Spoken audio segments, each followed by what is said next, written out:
Carrom বোর্ডটিকে নতুন মতো চকচক করে নিলাম। আজ আমরা হ্যালো এভরিওয়ান, আসসালামু আলাইকুম, কেমন আছেন সবাই? আজ আমরা আমাদের যে ক্যারাম বোর্ডটি আছে ওটাকে ভালোভাবে পরিষ্কার করে নিতেছি।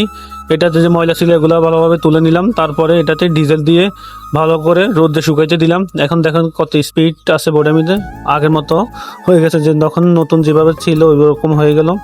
এখন দেখেন ওরা খেলতে নামছে, কিন্তু স্টিক নিয়ে কারাকারি লাগিয়েছে, কার আগে কি হিট করব এই নিয়ে। আর গুটি বসাইতেছে আস্তে আস্তে, কারণ এই বোর্ডটা আগে থেকে এখন অনেক ফাস্ট হয়ে গেছে। দেখেন বিট দেওয়ার কি নিয়ম জানেন, আরেকজনে বিট দিতেছে, যে মোটা করে বিট দিতেছে, যা বলা হয় যে গুটি পড়লে যে নাকি যায় বিটের মধ্যে। দেখেন কি স্মুথ ভাবে হিটটা হয়েছে, দেখেন কি সুন্দর। এখন বোর্ডটা আগের থেকে অনেক ফাস্ট। এই বোর্ডটা আমাদের একমাত্র খেলাধুলার জায়গা। আমরা এলাকার সবাই এই বোর্ডটাতে খেলাধুলা করি, মিলেমিশে সবাই একসাথে চলাফেরা করি।